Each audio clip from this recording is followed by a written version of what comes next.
If you're an online coach and you want to know the secrets to success and you want to know whether you should be a coach or a business operator, here is a video that I recorded with one of my previous mentors, who's one of the first people who actually got me out of my corporate estate agency job and into online coaching maybe 5 to 6 years ago. Since then, we have gone on, conquered the world, made $1 million in 2023 alone. For anyone who's listened to this, I'm showing a 2 Comma Club award from ClickFunnels. Now, we won this mainly using what we call our 4C method. Now, the 4C method is what we do is in terms of create content, to create conversations, to create calls, to create clients. Very, very simple methodology that can scale your business to 6 figures monthly without paid traffic. Now, if you want to know more about the 4C method, I actually made a completely free course, which is something I wish I had when I started my fitness business. And if you want access to that, hit the link below this video and enjoy the podcast. Okay, so today's video is going to be incredibly exciting. We're training with Mr. Mark Coles, who's a mentor who helped me leave my full-time career 3.5 years ago now, maybe 2.5 years ago. So we've got an exciting chat coming up and also a leg training session that we're going to take you through. There needs to be kind of like more entrepreneurial conversations, because you're in that position and I'm in that position. I think it's a very interesting conversation to talk about kind of what we've seen change in ourselves while you're trying to grow something bigger. And then you wouldn't be here if you hadn't done the foundations of the coach aspect. So what was ironic, because Lewis was already filming this, when I first came to you a few years ago, I was working a full-time job as an estate agent. I remember messaging you when I left as well. I remember, because you said, were you not sat at the top of Richmond? Yeah, I was sat in like Reigate Hill. Yeah. Reigate Hill, yeah. I remember. But there comes this big crossing point where I think, you've been very active as a coach for a long time. I was active for a coach for a very long time. And there's a transitional point. And I think, very interestingly, there's probably going to be a lot of coaches watching this that, are you a coach forever? Do you have bigger ambitions and goals? When did that change for you, where you went, I can't really now see myself coaching forever, but I'm making an impact? So that's something I've spoken about a few times, is like, my goal is by 2030, I've like transformed and worked with 100,000 clients. Yeah. So for me to be able to do that, I obviously can't do that working on my own. I can't handle working with any more clients. So it then comes down, like we talked about earlier, where it comes down to learning new skills and becoming a new person in terms of building a team of people who can then help you on your mission and vision to achieve what you want. Yeah. And what I think, and what we were talking about earlier, I think the biggest mistake people make generally with fitness business and everything is they don't realise if you want to change and achieve something much bigger, you personally have to change and become a different person in terms of the way you think, the way you feel, and maybe the way you react to different challenges that are put in front of you, because the bigger the goal, the bigger the challenges and problems you're going to have, which I'm sure you found through your career. Huge. I'm studying a lot of Joe Dispenza's work at the moment, for people that are not familiar, and with his work. But he said, if you want to be unlimited, you need to think unlimited. And it's quite interesting that a lot of the fit pros, naturally, as I'm going through my career, I wasn't thinking unlimited. I was thinking great coach, help people. And then there will be a lot of people watching this that are kind of like, but I am at that point whereby I'm doing really well, I've got loads of clients, but is this my stopping point? Now, you naturally probably would have got to a point where you had so many clients and went, is this where I stop? What was the big pivotal change for you where you went, God, I can actually work with thousands? It was actually meeting a friend of mine, I mentioned this loads of times, Franklin Blanken, the guy in the Netherlands. So he saw something in me that I couldn't see myself. And what was that? He pushed me, just my ability to maybe just grow my business and help more people. And he was also eye-opening in terms of seeing what he was doing with his business and the level he was running at. Like, he has 22,000 clients. Frank Comment and suggest this if I'm wrong, but he has a massive fitness business, and I'd never even seen or heard of it. Result, like transformation? No, like literally monthly, like clients currently on his books, 22,000. Wow. So I was like, that was like completely like mind blowing. I was like, so that's what can be done. I was like, that's the goal then, and that's the bar, and that's who then I'm chasing him. And I give this analogy a lot. Michael Jordan ended up basically mentoring Kobe Bryant, and I always say to him, it's like he's like Michael Jordan, I'm Kobe Bryant. Amazing. I'm chasing him as like a slightly younger guy coming up behind. If your mentor is a little bit ahead of you, it's time to potentially get a new mentor, because at the end of the day, it was very interesting. Talking to people with sales figures, with business coaching programs or personal training businesses. And people are saying, oh, we're doing X amount of PT sessions every single week, and then you speak to a gym that's doing 300 every single week, and then you're like, okay, well, I'm going to move to the one that's doing 300 because they're doing something better than us. And then you start to run online, you speak to somebody and you go, how many clients you got? You go, 70, and you're like, 500, and you're like, holy crap. You meeting Frank, was that something that you went in search of? Because this is important. I heard about Frank on, might have been Craig Ballantyne's podcast. So I literally remember going on Google being like just typing his name, couldn't find anything. I thought nothing of it. I went, and then a couple of months later I flew to the US. I went to an event in January in Clearwater, Florida. Guess who's there? Wow. And then I ended up speaking to him a bit at the event, and then he, funnily enough, was going to the same event I was going to in Nashville, Tennessee, like the week later. Bumped into the airport. We ended up training together out there a few times, became like best mates, and then the rest is history from there onwards. Wow. But that is like almost like law of attraction in terms of like, I heard this guy super inspired me with what he'd achieved. I wanted to find out how he did this, and he almost like appeared in my life by me taking action and going to like put myself out of my comfort zone, going to an event in the US, which originally actually caused some friction in my relationship. You saying that, right? How's this? I'm sat in Nottingham and I'm thinking, I want to be one of the world's most renowned coaches, right? And I know that Ben Bukowski, good friend of ours, world renowned, right? And I got a message on Facebook and it just said, ISSM conference in Florida, speaking was Brad Schoenfeld. And I said, I'm going. And that afternoon I booked a flight and I went. It was at the weekend, it was like Wednesday, and I went on the Saturday. And I sat in the front, I kept asking questions, I was probably very annoyed. And at the end, I just said, can I take you for breakfast tomorrow? And he was like, don't even know who this guy is. Yes. Charged me probably a lot more money than he would have normally done. And from that moment, we became very good friends. And this is interesting.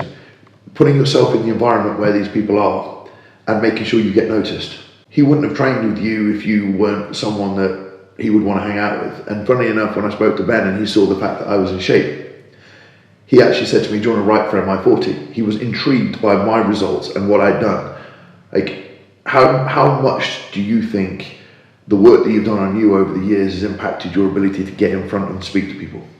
I think it's everything, because you're, like, the biggest thing I try and focus on daily is the way I think and like improving my mindset. I think that's probably the biggest thing I've changed the last 12 months, because like I said to you earlier, all I have to do is have one great idea a day and then that's it. And to change your life, all you've got to do is have a handful of great ideas, great decisions, and that's it. Yeah. And I think the problem is too many people get, they have too much of a busy mind and become a busy fool, trying to do too many different things, too many different businesses. They jump across too many different training programs. There's no like clear cut, I'm just going to do these 1-2 things, become fucking amazing at them, and then just double down on that and like get renowned for that and make a name for yourself. Yeah. And I think when you start to get traction with anything, it's then like a gravitational effect.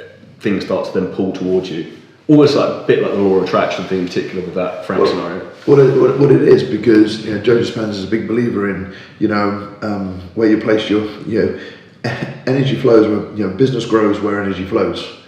And at the end of the day, if you're placing your energy in multiple different businesses and you've not got one of them working well, then you're basically spreading yourself too thin. You're not putting your attention into those. A genius doesn't have great answers, he asks great questions. Yeah. And it then becomes down to you becoming self-aware of what do you actually want and what do you actually enjoy doing. And we talked about that bit about training today, in terms of if you don't like a certain type of training, you probably shouldn't be doing it. I'm not going to do it, I'll find someone else who can do it, who's going to be better than me and probably enjoys it and will do a way better job. I don't have to think about it. And if I have to pay someone loads of money to do that, I'd rather pay them that, me be happier and not have as much money, which I think too many people in society now are afraid to spend either on themselves or their business to maybe go a step further and faster, rather than having that small-minded fear mindset. Whereas I want to have an abundance mindset, where it's like I can have whatever I want in life. I want to be in shape, I want to be successful, I want to help loads of people, I want to travel, like whatever I want I can ultimately do that. And anyone can have whatever they want, but ultimately comes down to you taking action and implementing, which is what we said earlier, is one of the big mistakes. Everyone's got ideas, but no one actually follows through with things and executes, or is patient enough. Exactly. And do you know what? It's funny you say this, because fixed mindset. Now the funny thing is, this is what amazes me, fascinates me. It's that big bold move that you made. I mean, fascinating for everybody to hear. Was it nerve-wracking for you? Because like leaving that state agency, that's been the catalyst for you to abundance. Freedom. And I think, it's not, if you take me back 4 or 5 years, I said freedom, freedom. Like, I don't have a desire to sit on a beach and do nothing. I don't want freedom as in zero purpose. I think people get that confused. Laptop, sitting on the beach, freedom, okay? I do want to be free in my mind. And I think you and I talked about this. If I can be creative and build this thing, this empire that I want to build and help thousands of coaches all over the world and keep it growing, I need to be clear. So we're almost building something over time and challenging ourselves and giving ourselves a bigger purpose to eventually have these people that are working in your environment to keep that one person who is able to help more people around the world creative, and the more creative you can be, you can grow. So it's like, I don't think anybody listening to this video right now has an inability to grow, but that stepping stone that you made from a state agency, what's the big take home that you could share with somebody from that minute that you stepped away from comfortable? Because that was probably comfortable then. Super comfortable. Your mind automatically goes to the worst case scenario, but instead of going to the worst case scenario, imagine the best case scenario. Worst case scenario for me at that time, it didn't work, I'll go and get another job. Best case scenario, I live the life I actually want to have and have everything I want. And like a great example of that, I put an Instagram story up today. Like my wife asked, "What do you want for your birthday?" I don't want anything. I'm not really into materialistic stuff anymore. But if I want something, I can have it, and everything I have, I can travel where I want. I can do what I want. I speak to who I want to. I get to spend time with awesome people. Like I can work when I want. Like, and that for me is all I've ever wanted, is to be able to do what I want with who I want when I want. And let's not be unrealistic, right? This is really massive, right? Because I think, you know, like Marshall and I were talking about this the other day, it's important to show where we've got to. And that's a crazy thing, because I think maybe in the past, especially with social media, it's like, don't show that, show the reality, show this.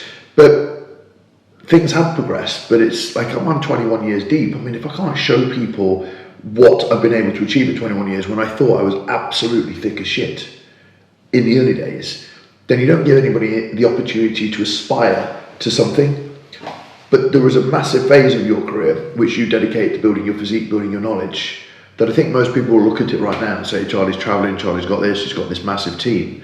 But during those early phases, what was your brain doing? What were you thinking? Abundance, travel, investments in those early days? Or were you thinking, I just desperately want to become great at coaching? I just want to become a better version of myself, because I knew I'm big into like leading by example. Like we spoke about Frank, like he inspires me with what he's achieved, and if I can do that with myself, and then other people are inspired by the way I look or the way I train or what I do, that will help other people to take action. Because I'm not massively genetically gifted. I've had to learn, like you mentioned there, in terms of like lunges and stuff like that. My mechanics are pretty poor. You're a lot better now, by the way. Yeah, but that's the fun bit. Is learning. For me, it's learning how to fix things, and that's what I love about life and business, is creating things and improving things and making something out of nothing, which never even existed. Yeah, and you've done that from the start, and I think we talked about it while we were having some food just now, we were talking about unless you learn those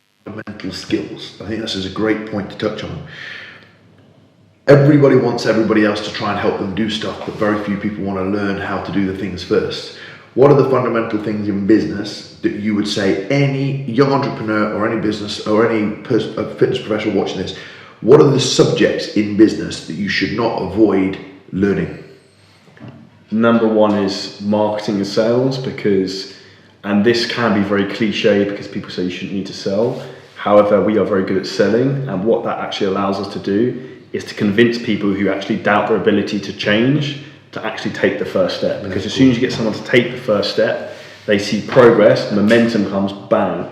And that's where you actually need to be able to push people over the line to take the first step and actually have confidence in themselves. Because it's the same in terms of people losing weight or creating a business. People are too afraid to ask for help or to actually start. And once people actually start and they start to see some progression, it then starts to stack on itself and they start to see an upward trend. Yeah. I think, I was talking to somebody, you and I were talking about CEOs and for businesses.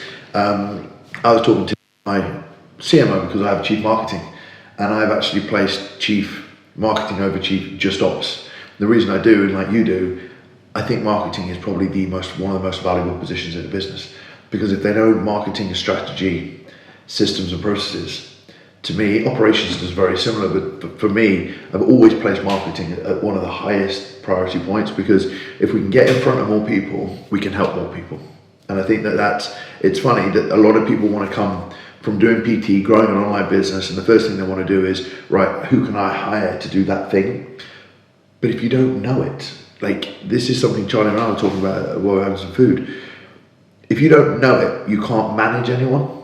I think you made that great point. You can't, if you don't know it, you can't delegate something if you don't fully understand it. So you don't have to be a genius at it. But you have to have a basic understanding, because otherwise if you try and delegate something to someone, then their actual ability to then be able to almost provide you feedback to then actually improve that relationship and for them to actually be able to do a good job is going to be compromised.